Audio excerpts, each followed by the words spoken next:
and welcome to Final Score. We've got 6 Premier League matches underway, and watching them with eagle eyes are Ferdinand, Matt Holland and Garth Crooks. We'll hear from the guys in a moment. All the scores and more in the next 40 minutes for you. But we're going to head around the Premier League grounds, and we're going to start at St Andrews, where a goal has just broken the deadlock. Andrew James can tell you all about this match. Yes, Gabby, it's just come to life. Birmingham City 0, Tottenham Hotspur 1. And if Ian Dowie was here, he'd be asking questions of Birmingham's bounce-back ability after that first defeat in 13 in midweek. And they're behind again here to Spurs. Jermaine Defoe, his 15th goal of the season. Good ball in from Bale, headed on by Crouch, who got down well for a glancing header into the path of Defoe.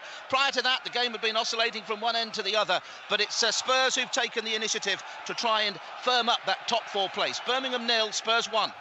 Bolton haven't won at Anfield since 1954, and Liverpool are in their best run so far this season. So, Harry Gratian, the score there at the moment might not surprise you. No, not at all. It's been a very good second-half display by Liverpool. OK, it was a lucky second goal, we have to say that. Insua's shot was speculative on the edge of the penalty area, to say the least. It took a wicked deflection off Kevin Davis.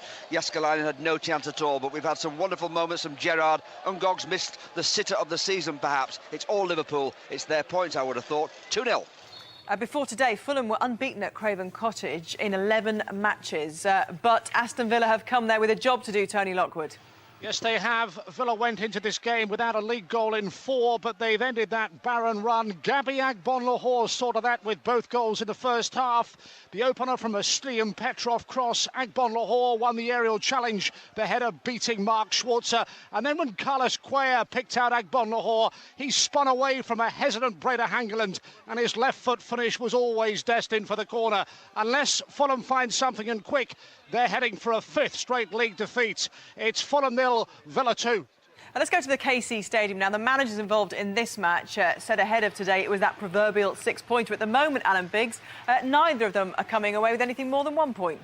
But lots of entertainment value in this, though, Gabby. Hull 2, Wolves 2. Most of us thought a draw here. Most of us thought a dire game, but so far it's only one of those things. It's an absolute thriller. The stalemate we feared was broken after only 10 minutes in favour of Hull. Fine finish from Jan Vennegoor of Hesselink after great work from Josie Altidore. And an even more eventful start followed to the second half. First, Anthony Gardner slicing horribly into his own net to gift Wolves their first Premiership goal in 5 games. And then a rush of blood at the other end as Ronald Zubar pushed Altidore. Penalty to Hull, expertly converted by the man. Wolves have been trying all week to sign Stephen Hunt, but Matt Jarvis levelled again for Wolves. It's 2-2, it's anybody's game.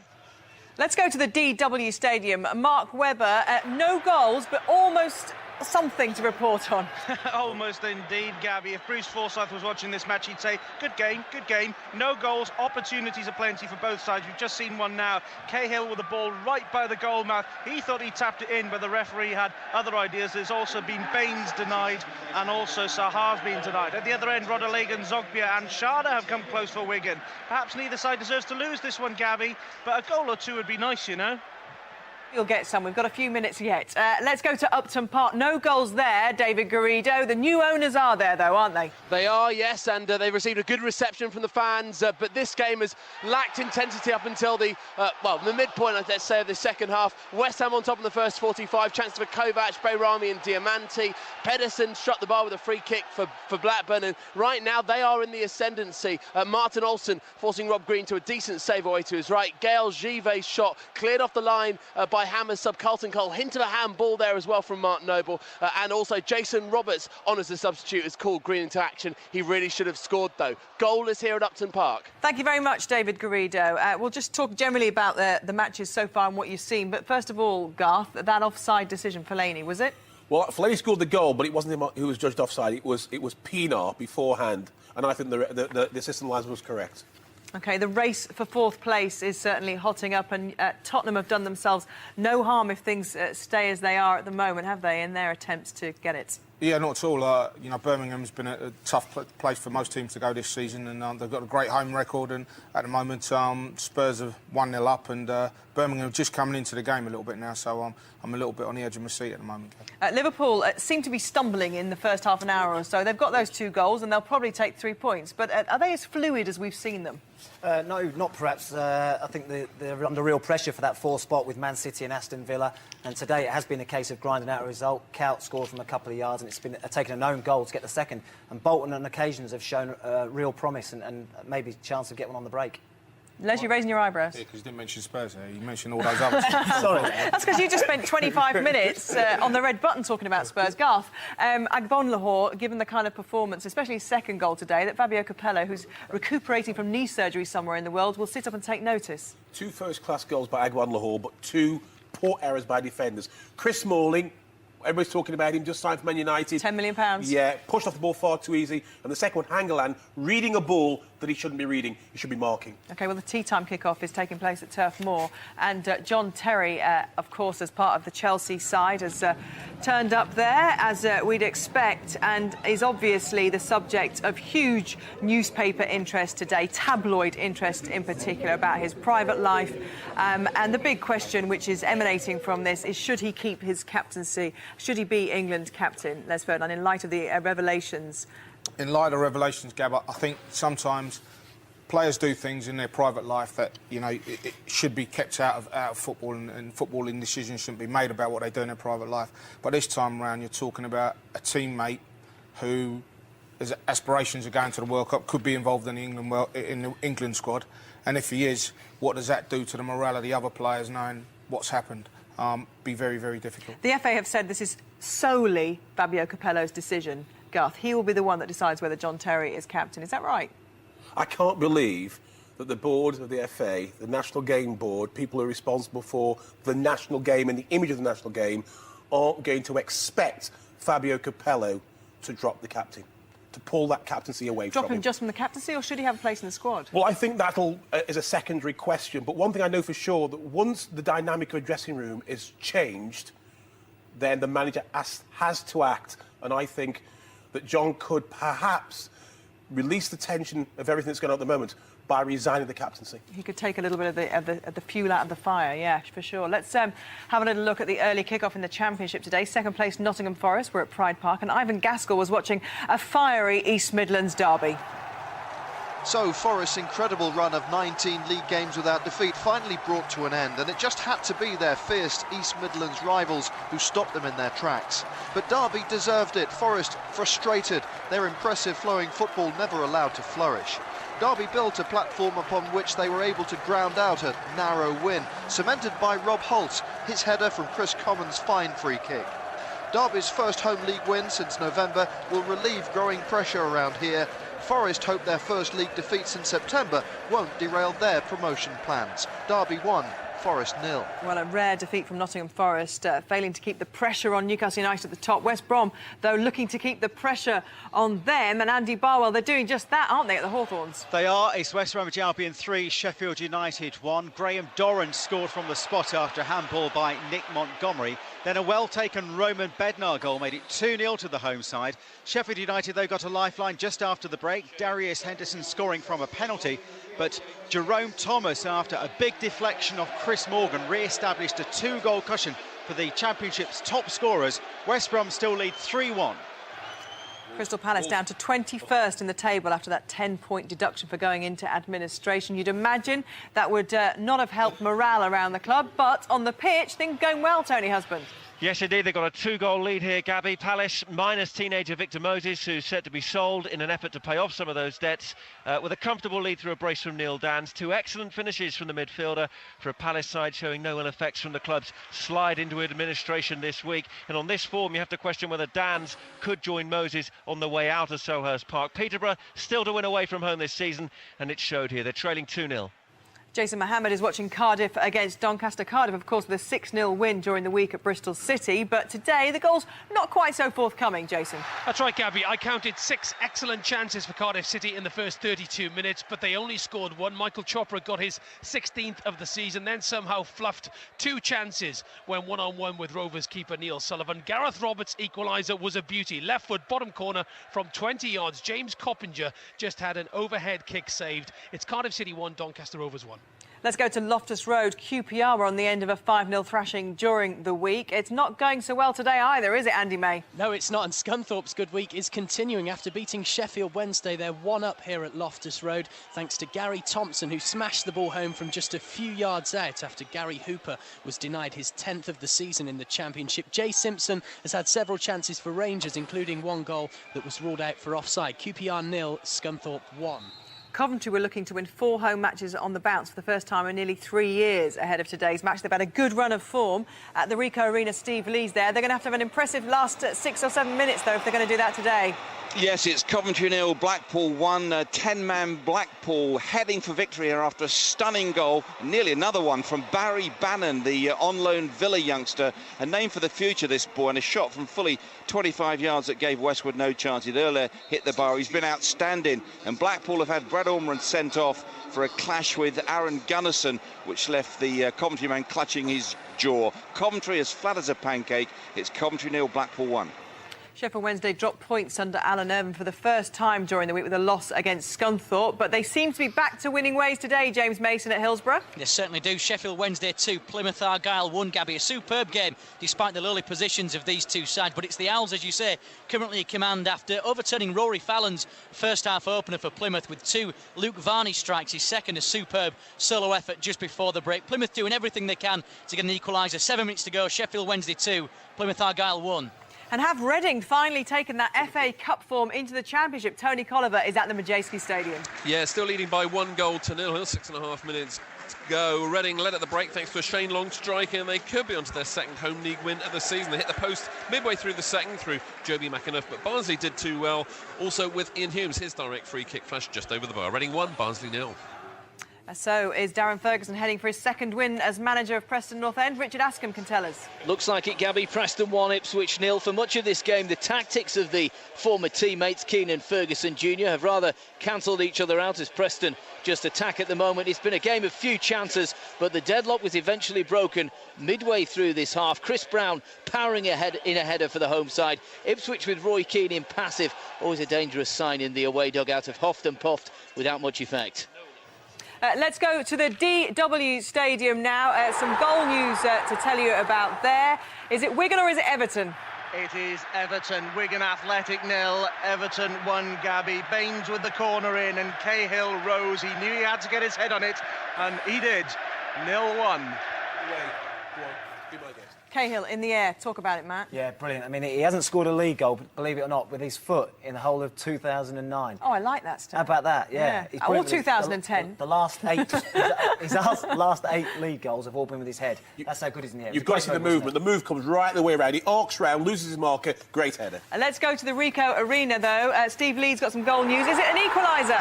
Yes, it is. It's Coventry 1, Blackpool 1. I have to say it's not really deserved, but Coventry are back in this with 8 minutes to go.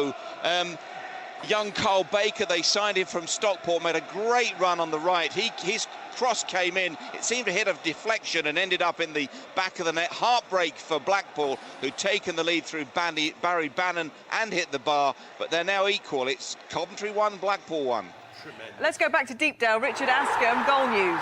Yes, Gabby, Preston have sealed the victory. A second goal, an absolute corker. Danny Welbeck on loan for the season from Manchester United. He was put clean through just inside the box. He took his time. He seemed to be dawdling, but he knew exactly what he was doing, and he chipped it deliciously over the keeper, Aaron Lee Barrett. Preston 2, Ipswich 0. Well, Preston haven't won successive league matches since the middle of September 2009, so the start that he was looking for, Darren Ferguson, seems to be on its way. Let's go to the Riverside. Gordon Strachan didn't quite get the start he wanted as Middlesbrough manager, did he? But are things looking better for him today, Steve Sutton? Well, not really, Gabby. Hard to imagine these sides were involved in games that produced 11 goals in midweek, because we've had none so far this afternoon. The best chance of the second half went to Chris Killen of Middlesbrough. He skied high over the bar from close range. Middlesbrough down to 10 men. Barry Robson sent off 2 very soft yellow cards, producing a red. 0-0. Celtic had the chance to close the gap at the top of the SPL with a lunchtime kick-off against Hamilton. Alison Walker was watching this one. Final score, Hamilton 0, Celtic 1. This wasn't a hugely convincing win for Celtic, but a hugely important 3 points. They had to wait 67 minutes before breaking the Hamilton defence. Substitute Morten Rasmussen had only been on the field for a few minutes and slotted home from close range. Hamilton didn't give up and pressurised the Celtic defence, but Boruc was never really tested. Celtic were awarded a penalty in injury time, but Thomas Tjerney saved from Fortuny. Celtic did enough today, but there'll be plenty more unsettling moments for their fans as Tony Mowbray's rebuilding process continues. Hamilton Accies 0, Celtic 1. So Rangers lead at the top of the SPL, cut to just 7 points. Ian Turner's watching them at Ibrox this afternoon, looking to extend it back to 10. Before you tell us about how they're doing, though, Ian, just wanted you to remind me once again how it was you actually beat Andy Murray at tennis. Yes, well, I gave him a tennis lesson when he was about 9 years old, Gabby. Me and my doubles partner, Mad Mike Miller, thrashed him and another Grand Slam winner, his brother Jamie, in a game of doubles. And every time you tell that story, it gets more and more embellished. I mean, Jamie Murray was brought in that time.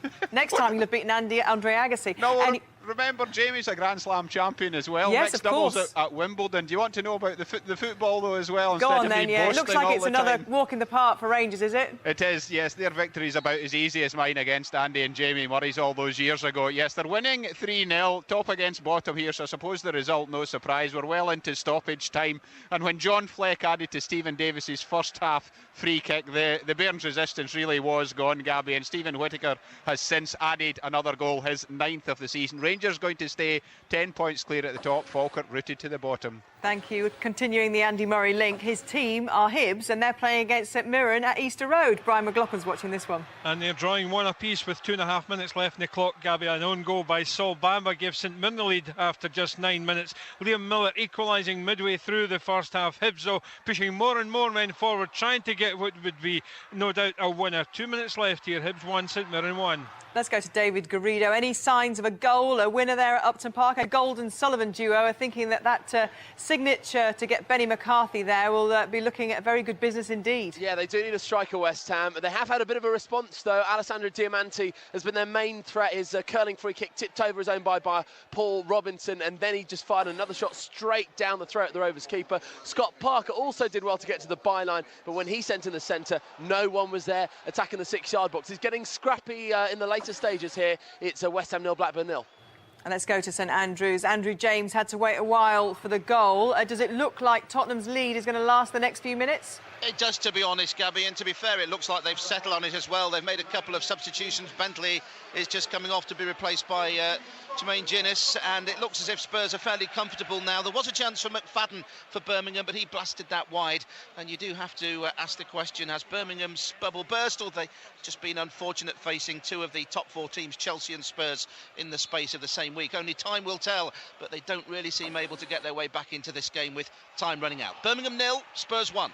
Thank you very much, Andrew James. Alan Biggs is at the KC Stadium, the proverbial 6-pointer. We've mentioned that already. And it's amazing how tight it is down there. When Hull were in the lead, it lifted them up the league to about 15th place. Now, with just a point, they're back second from bottom. They really need a win, both these sides. Yeah, it's a precipitous end. It's Hull 2, Wolves 2 still. We knew it would be tense. We thought it would be close, but not this open. It's really entertaining. And the result, which is all that matters really, remains in the balance. Phil Brown's brought on Amir Zaki for his debut in an attempt to win it for Hull, who've led twice. Perhaps should have been a third time. A chance fluffed by Jan Vennegaard of Hesselink from a cross, a free kick cross from Stephen Hunt. It's still 2-2. Southend have come from 2-0 down. Their Pat Baldwin's goal on 89 minutes makes it 2-2. So are the spoils going to be shared there? Let's go to Mark Webber again at the DW Stadium, watching Wigan against Everton. How have the home side responded to that goal?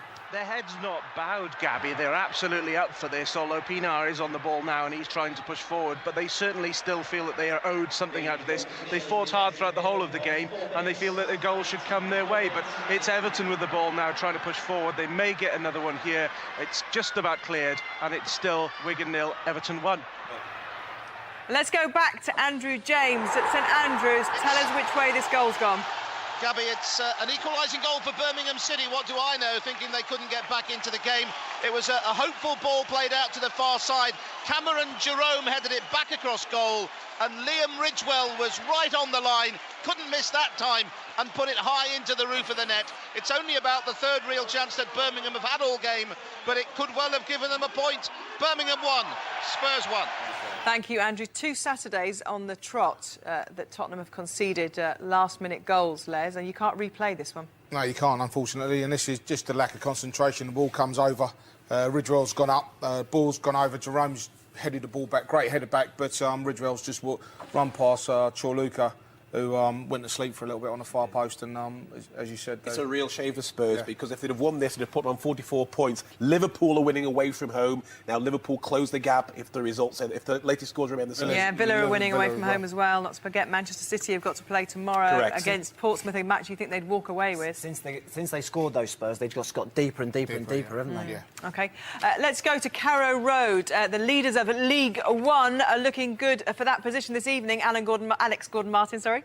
Yes, they certainly are, Gabby. It's still Norwich 2, Hartlepool 1. Goals from Cody McDonald and Michael Rose to the leaders after Neil Ashton's opener. Pool old boy Michael Nelson's had the best opportunity in the second half, but headed wide. The game's in a bit of a lull at the minute, and I can't really see past the home win. It's Norwich 2, Hartlepool 1. Let's go to the Cardiff City Stadium. Is it a winner, Jason Mohammed? Cardiff City, in the dying seconds, just like they did last week, have sneaked a victory. I was just about to write some notes to say that Doncaster Rovers thoroughly deserve a point for hanging on in there, but Jay Bothroyd has just scored from a corner. No pressure whatsoever on the goalkeeper, but Bothroyd popped up on the line and nodded it past Neil Sullivan. Cardiff City have won it. They don't deserve to. Now, they're keeping the pressure up there, though, aren't they, in the Championship, because West Brom, of course, winning as well. Newcastle United don't play until tea time against Leicester. Let's go to Elland Road, though. Mark Bishop, are Leeds looking good for their win? They're looking very good. Leeds United 2, Colchester 0, over 23,000 at Elland Road. They've witnessed Leeds' goal machine, Jermaine Beckford, take his overall goal tally to 24, a penalty in a close-range effort, and it's going to end Leeds' recent dip in league form. They've been all over Colchester. 2 terrific saves from Williams. McSheffrey is dazzled on his on-loan debut from Birmingham. Bromby has just hit the crossbar. Leeds are sauntering, and they're 2-0 up. Let's go to Easter Road as somebody squeezed a winner in there, Brian McLaughlin. They certainly have, and it's Hibs who look like they've stolen all 3 points. Another own goal, this time Jack Ross. Ian Murray's cross into the box. Ross tried to put the ball past the post. It crept inside. Hibs 2, St Mirren 1. Let's go to Craven Cottage. Full-time whistle has blown. Fulham have lost an impressive home record, but Aston Villa have got themselves right back in that 4th place race. Tony Lockwood.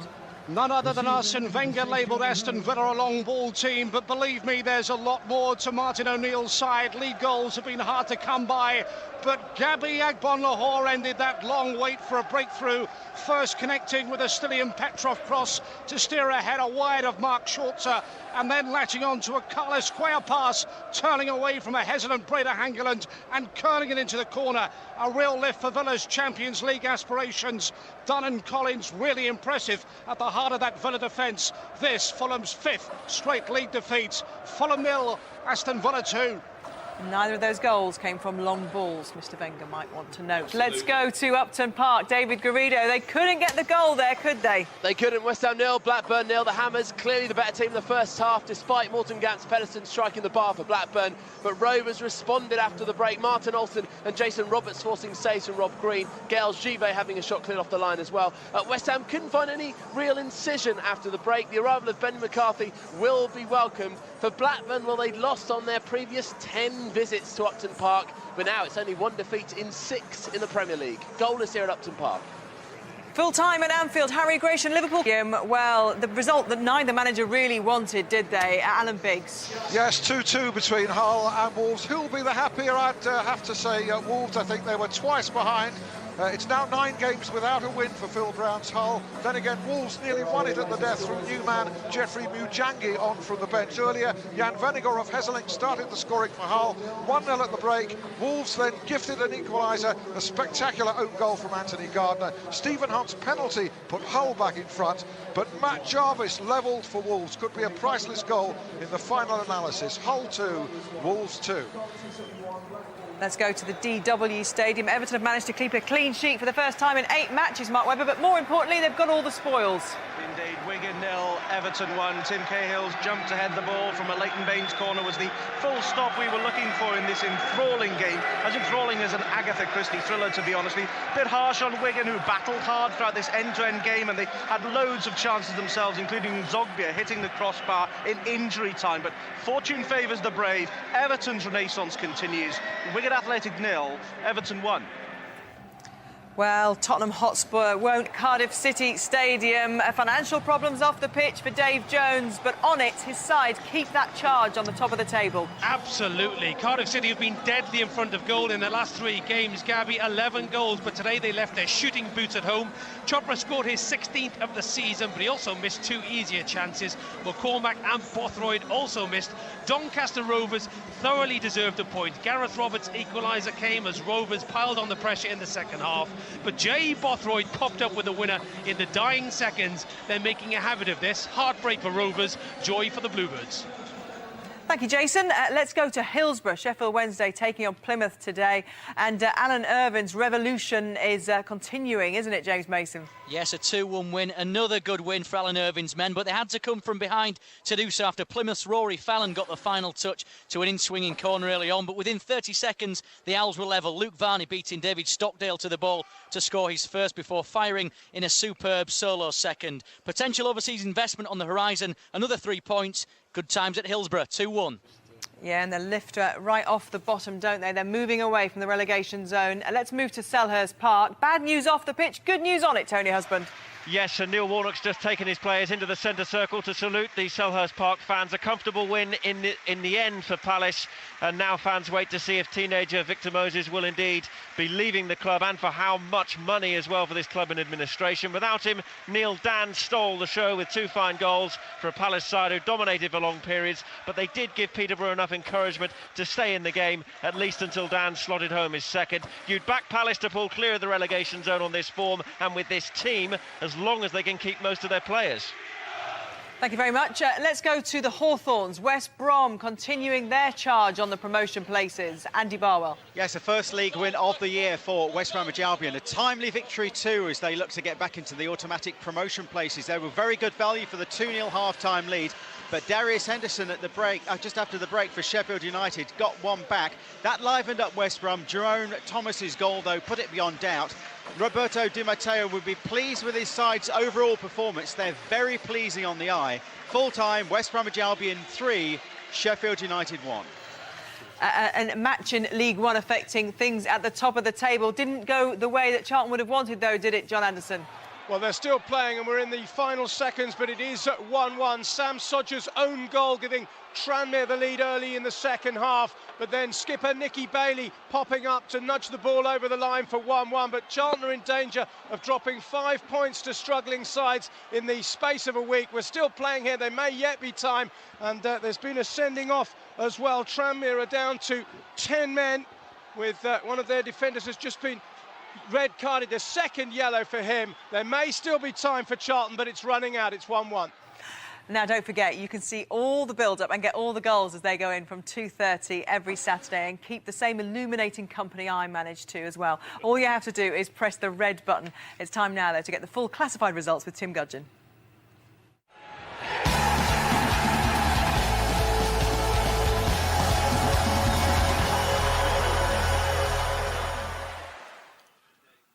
First, the Barclays Premier League. Birmingham City 1, Tottenham Hotspur 1. Burnley and Chelsea kick off in about half an hour. Fulham 0, Aston Villa 2.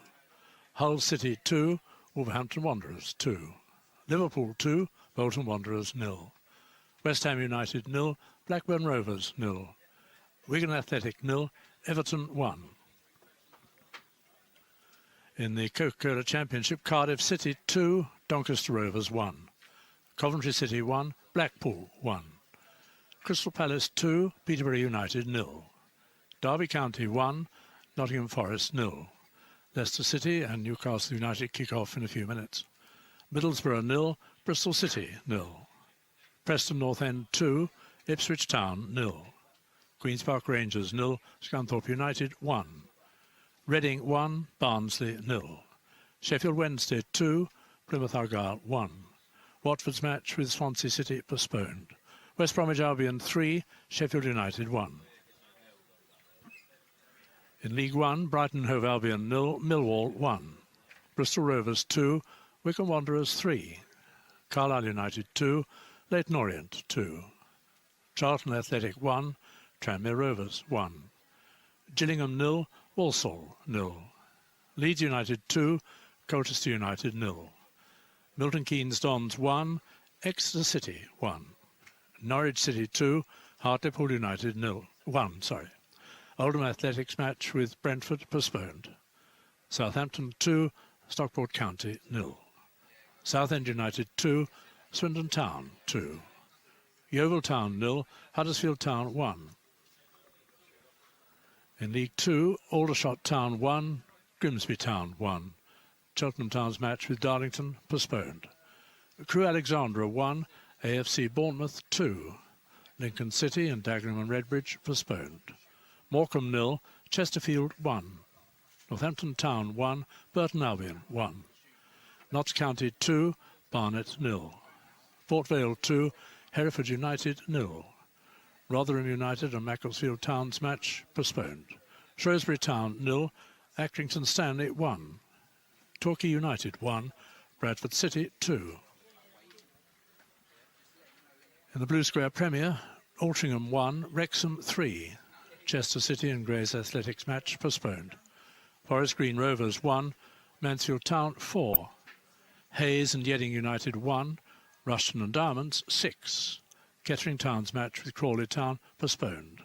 And Luton Town 2, Ebbsfleet United 3. In the Clydesdale Bank Scottish Premier League, Aberdeen 0, Motherwell 3. Hamilton Academical 0, Celtic 1. Hibernian 2, St Mirren 1. Kilmarnock 4, Dundee United 4. Rangers 3, Falkirk 0. St Johnstone 1, Hearts 0. In the Arnbury Scottish Division 1, Ayr United and Wraith Rovers a postponed match. Dundee 0, Ross County 1. Dunfermline Athletic and Queen of the South and Greenock Morton and Airdrie United, both matches postponed. Inverness Caledonian Thistle 2, Partick Thistle 1. In Scottish Div 2, Alloa Athletic 1, Arbroath 0. Brechin City 2, Stenhousemuir 2. Cowdenbeath and Stirling Albion, East Fife and Clyde, Peterhead and Dumbarton, all 3 matches postponed. In Scottish Div 3, Annan Athletic and Albion Rovers match postponed. Berwick Rangers 0, Montrose 2. East Stirlingshire 2, Stranraer 0. At Forfar Athletic and Elgin City, Livingston and Queen's Park, both matches postponed. In the Welsh Premier, Neath 1, Elements Cefn Druids 1. Newtown 0, Carmarthen Town 0. Welshpool Town 1, Haverfordwest County 3. The Carling Premiership, Ballymena United's match with Glenavon postponed. Cliftonville 3, Institute 0. Coleraine 4, Glentoran 3. Crusaders 2, Dungannon Swifts 3. Linfield 5, Newry City 0. And Portadown's match with Lisbon Distillery postponed. So let's have a look at the tables, and the top of the Premier League looks like that. A win for Chelsea at Turf Moor in the late game will send the Blues 4 points clear. Title rivals Manchester United and Arsenal meet at the Emirates tomorrow, and that equaliser at St Andrews means Tottenham are just a point ahead of Liverpool in the race for the final Champions League spot. Villa's win at Fulham means they're a point behind the Reds with a game in hand. At the bottom, Portsmouth visit Manchester City tomorrow, but would still stay at the bottom of the table even if they win at Eastlands. Hull's draw means the Tigers stay in the relegation zone, but the point for Wolves keeps them just above the bottom 3 along with Bolton and West Ham.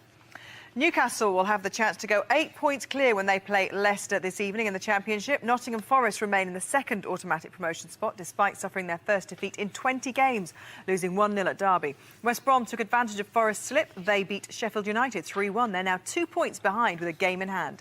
Cardiff, Swansea and Sheffield United complete the playoff places.